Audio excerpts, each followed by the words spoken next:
네, 오늘 공부할 과제는 세 번째로 수행 십과가 되겠습니다. 수행 십과란 깨달음을 얻기 위해 필요한 수행의 과정을 말합니다. 10가지 중에 첫 번째는 신심견고, 믿을 신, 마음심. 믿음은 도의 근원이며 공덕의 어머니이다. 믿음이 가장 중요하다는 것을 말하는 것입니다. 그리고 불자는 믿음이 어디에 대한 믿음이냐면 삼보를 말합니다. 그래서 불자는 삼보에 대한 믿음이 금강과 같이 견고하고 태산과 같이 움직이지 않아야 한다. 두 번째는 조석 예불. 아침 저녁으로 부처님께 예를 올리는 것은 제자된 자의 도리입니다. 아침은 주로 사시불공, 또 새벽 예불, 또 저녁 예불이 있는데 사시예불이라도 꼭 예를 올리도록 하는 것이 좋겠습니다. 그리고 불자는 바쁘고 피곤하더라도 조석예불을 잊어서는 안 된다.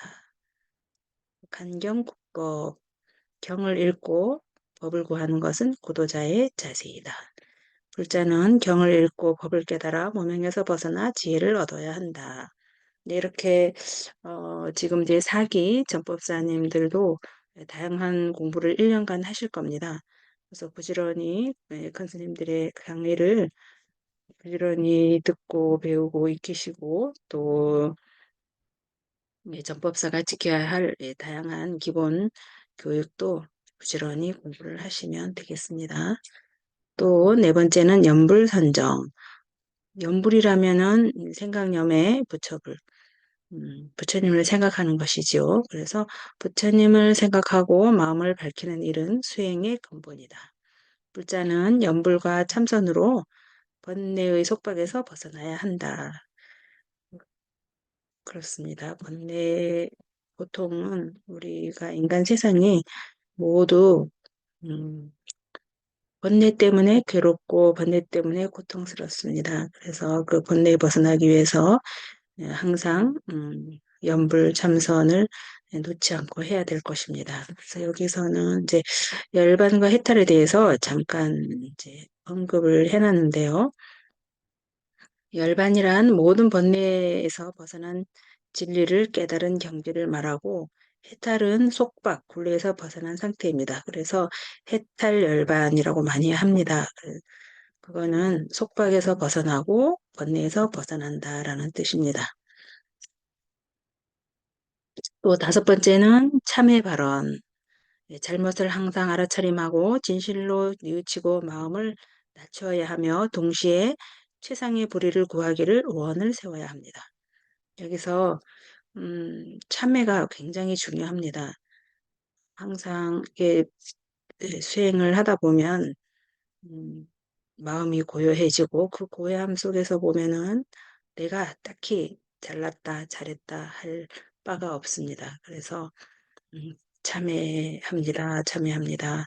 조금 부딪히는 일이나 힘든 일이 생길 때도 상대방한테 참회합니다라고 스스로 기도를 하고 하면 의외로 상대방과의 관계도 원만해지고 굉장히 좋아지는 것을 경험할 수 있을 것입니다.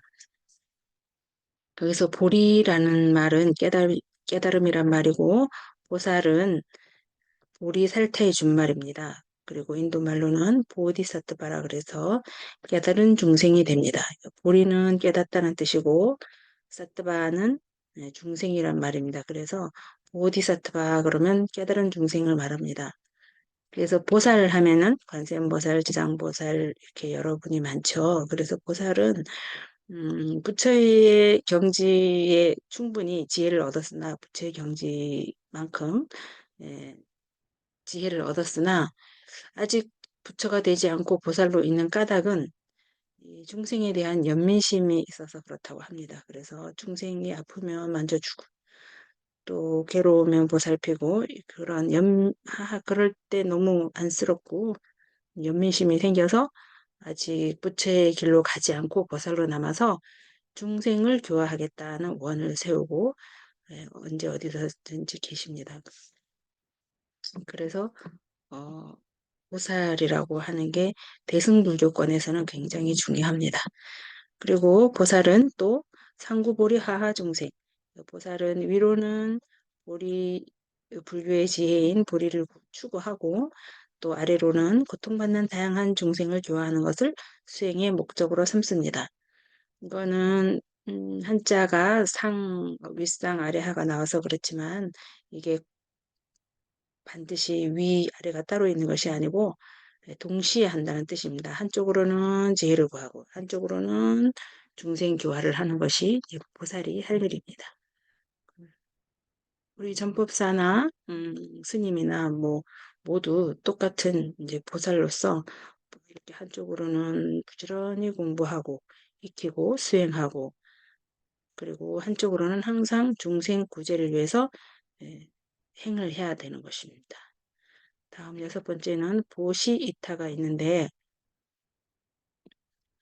보시라 하면 남에게 베풀어 주는 것을 말하죠. 남한테 베풀어 주고 남을 이롭게 하는 일은 보살의 생활, 일상생활입니다. 그리고 불자는 항상 자신의 능력에 따라 베풀어 남을 이롭게 해야 합니다.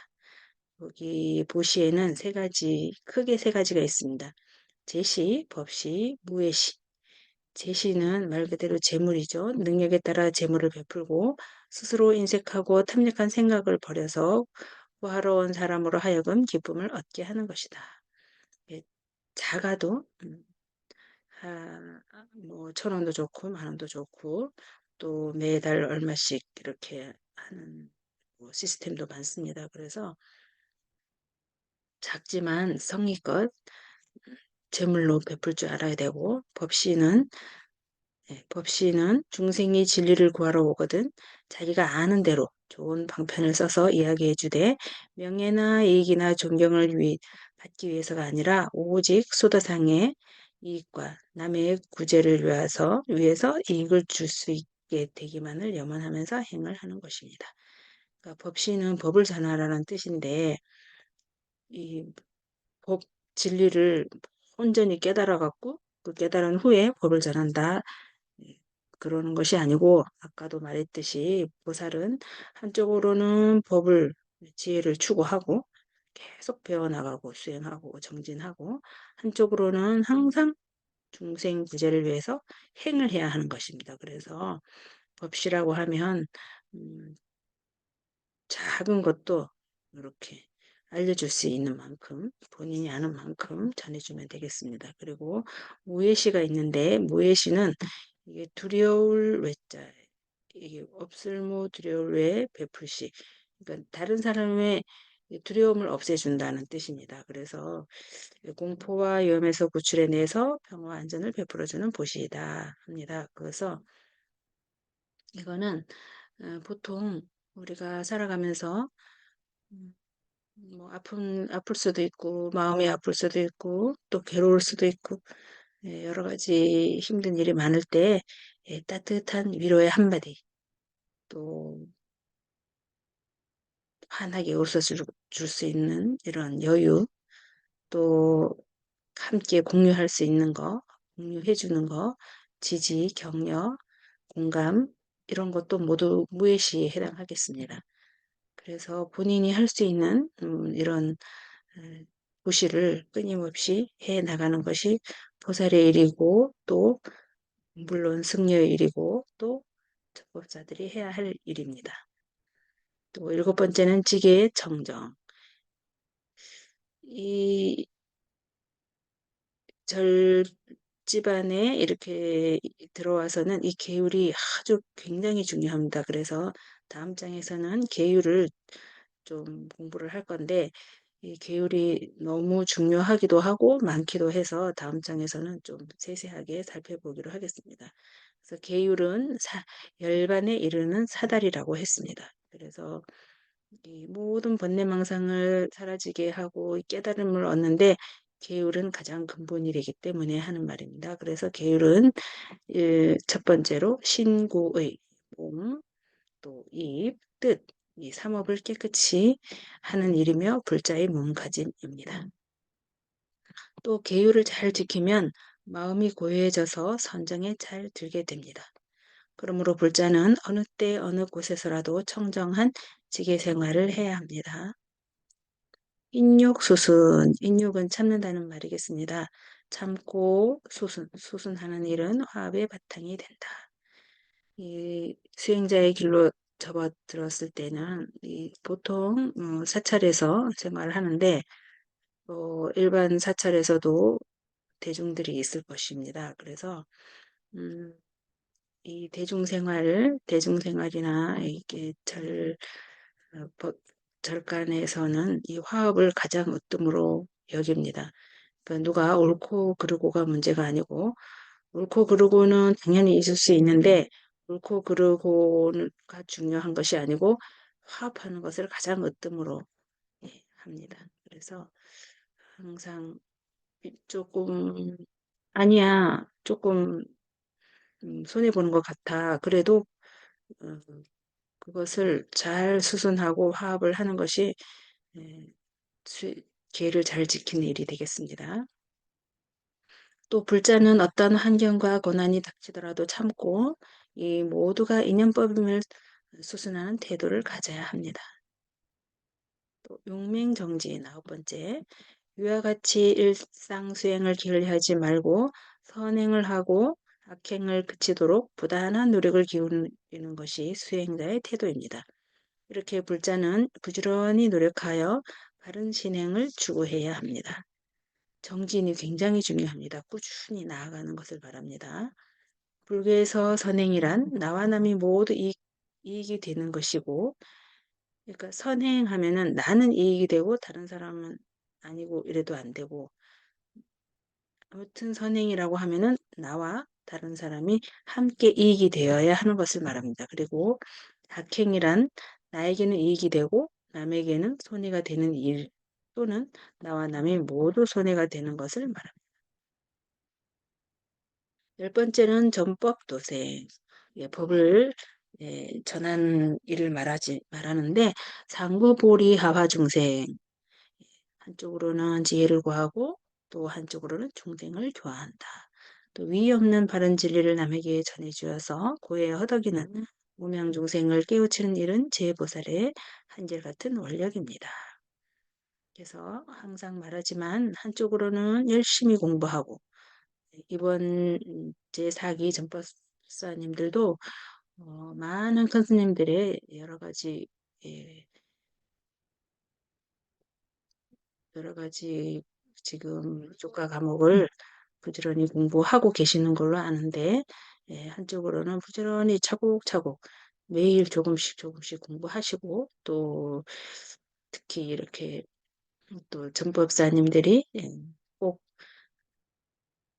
알아둬야 할 이런 기초에 대한 이런 습, 습에 대해서도 부지런히 공부를 해서 큰 법사가 되기를 기원합니다. 그리고 불자는 언제 어디서나 전법도생을 생명으로 삼아야 합니다. 네, 오늘 제 3강의는 이렇게 이것으로 마치기로 하고요. 부처님 설법을 함께 독송하도록 하겠습니다. 잘 보이시면 함께 독송하도록 하겠습니다. 형식을 고집하면 온갖 변명과 잡생각에 휘말린다. 지혜로운 사람은 변명도 하지 않고 잡생각에 휘말리지도 않는다. 수다니바타에 나오는 글입니다. 이번에는 좋은 글을 함께 읽어보도록 하겠습니다. 경험과 지혜. 지식을 통해서 지혜를 배우기는 하지만 자기 경험보다 더 좋은 지혜는 없을 것입니다. 사람은 자기가 직접 경험했을 때 확신을 할 수 있는 것입니다. 경험은 공짜가 없습니다. 그 대가를 반드시 지불해야만 경험은 사람에게 지혜라는 선물을 가져다 줍니다. 가시에 찔려본 사람이라야 그 가시가 얼마나 아픈가를 알 수 있고 뜨거운 사막을 걸어본 잠깐 오타를 수정하겠습니다. 걸어본 사람이라야 사막이 어떤 환경인지를 알 수 있는 것입니다.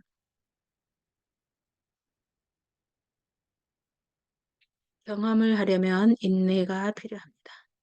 인생에게는 가시와 같은 아픔도 찾아오고 삶의 간절한 목마름도 찾아옵니다. 급류를 타고 올라가는 물고기는 힘들다고 중간에서 결코 포기하지 않습니다. 신이 인간에게 그런 경험을 주는 것은 그로 하여금 더 많은 지혜를 얻게 하기 위함입니다. 인내할 일이 유독 많다는 것은 이 세상에 태어난 목적이 분명한 사람이라는 증거이기도 합니다. 그 인내를 통해서 더 많은 것이 주어질 것입니다. 네, 좋은 글을 함께 읽어봤습니다. 그럼 다음 시간에 뵙도록 하겠습니다. 동성불합시다. 마하반야바라밀.